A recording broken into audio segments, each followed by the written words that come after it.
Bonjour et heureux de vous retrouver une autre fois pour une nouvelle leçon de grammaire, une leçon fondamentale dans laquelle on va voir les différents types d'articles, à savoir les articles définis, indéfinis, partitifs et contractés.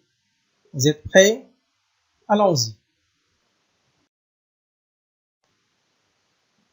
Et pour commencer, allons voir l'article défini. On utilise l'article défini pour présenter quelque chose ou quelqu'un déjà connu, identifié ou dont on a déjà parlé. L'article défini s'accorde en genre et en nombre avec le nom auquel il se rapporte. Autrement dit, on utilise les articles définis lorsqu'on veut présenter ou bien parler ou bien désigner quelque chose ou quelqu'un déjà connu, déjà défini, déjà identifié par le locuteur et son interlocuteur, par celui qui parle et celui qui reçoit ce qu'il dit ou bien ce qu'il écrit. Il faut ajouter que l'article défini varie suivant le genre et le nombre du nom auquel il se rapporte. Les articles définis existants en français sont le pour le masculin singulier, la pour le féminin singulier, les pour le pluriel des deux genres. Bien sûr, et l'apostrophe, c'est une forme éludée de le et la devant une voyelle ou un H muet. Ça veut dire qu'on utilise l'apostrophe à la place de le ou bien de la lorsque le nom commence par une voyelle ou bien un H muet. Exemple. C'est la veste de ton frère. Le film qu'on a vu est magnifique, mais respectant les opinions des autres. Alors, quand vous voyez dans ces trois phrases, les noms dont il s'agit, la veste, ou bien le film, ou bien les opinions, sont connus, sont définis, sont identifiés par les gens qui parlent. Alors, la veste, elle est définie, c'est la veste de ton frère. Et le film, c'est le film qu'on a déjà vu. Et les opinions, c'est les opinions des autres. Il faut ajouter que lorsque le, la, ou bien les, ou l'apostrophe sont placés devant un verbe, ce ne sont pas des articles, mais des pronoms. Ça veut dire que ces mots-là, ils peuvent être soit des articles définis, soit des pronoms. Par exemple, dans la phrase « Il mange la pomme ». Alors, le mot « là » est associé à un nom, c'est la pomme, alors c'est un article. Mais dans la deuxième phrase, elle la trouve délicieuse. Qu'est-ce qu'elle trouve délicieuse? C'est la pomme. Ça veut dire que cela, ce n'est pas un article, mais c'est un pronom qui remplace la pomme, puisqu'il est placé devant un verbe. Alors attention, devant un nom, c'est un article défini, mais devant un verbe, c'est un pronom qui remplace un nom.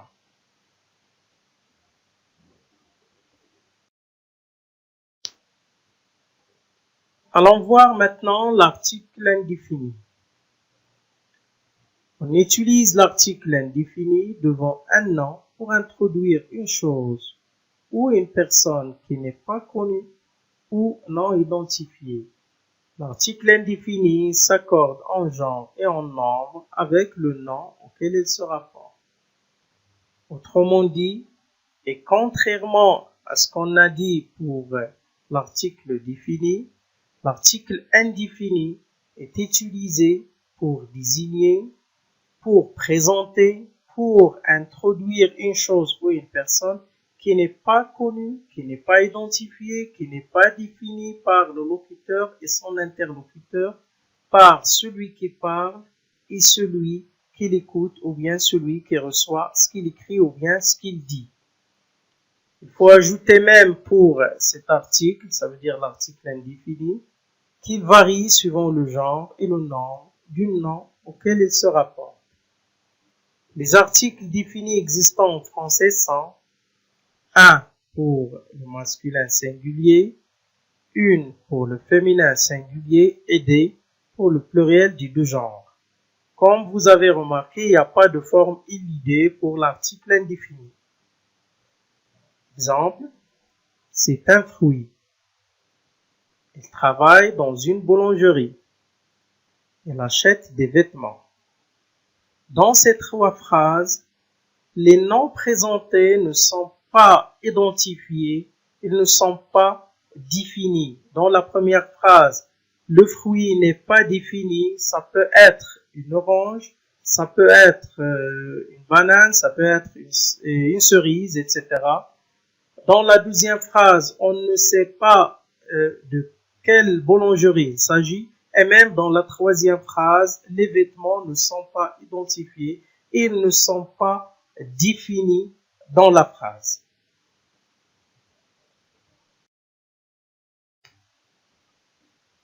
Passons maintenant à l'article partitif. On utilise les articles partitifs devant des aliments, des ingrédients ou des boissons que l'on ne peut pas compter ou pour désigner une partie d'un tout. Comme son nom le dit, l'article partitif sert à désigner une partie d'un tout ou bien à désigner une quantité d'un aliment ou d'un ingrédient ou d'une boisson, une quantité qu'on ne peut ni compter ni dénombrer. Les articles partitifs existants en français sont du pour le masculin singulier, c'est une forme contractée de plus le, de la pour le féminin singulier, de et l'apostrophe lorsque le nom dont on parle commence avec une voyelle ou bien appuyé, et des pour désigner le pluriel des deux genres. Exemple, je mange du pain et de la salade. Tu bois de l'eau ou du jus de fruits? Elle a acheté des céréales. Comme vous voyez, on a utilisé les articles partitifs pour désigner une partie, une quantité d'un tout, que ce soit une quantité du pain, ou bien de salade, ou bien de l'eau, ou bien du jus, ou bien des céréales. On les appelle les articles partitifs, comme j'ai déjà dit, parce qu'ils désignent une partie d'un tout.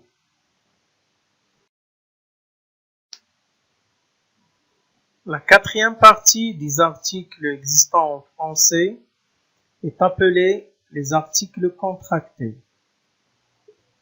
Alors, l'article contracté se forme avec la préposition à ou de, plus l'article défini le ou les. Autrement dit, on parle d'un article contracté lorsqu'on a une rencontre de la préposition à ou de avec l'article défini le ou les. Les articles contractés existants sont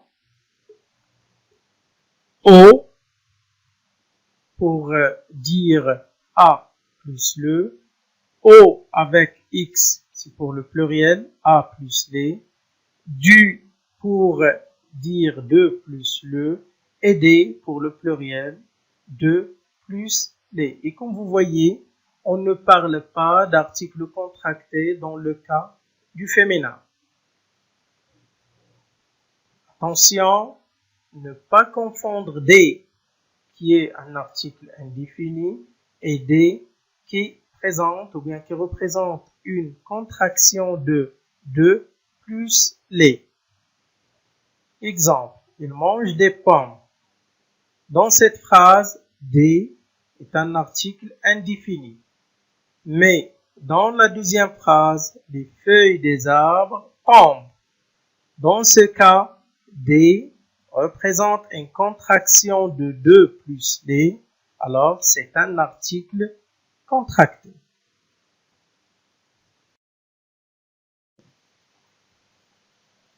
Et pour bien retenir tout ce que je viens de dire dans cette leçon, faites attention à ce tableau.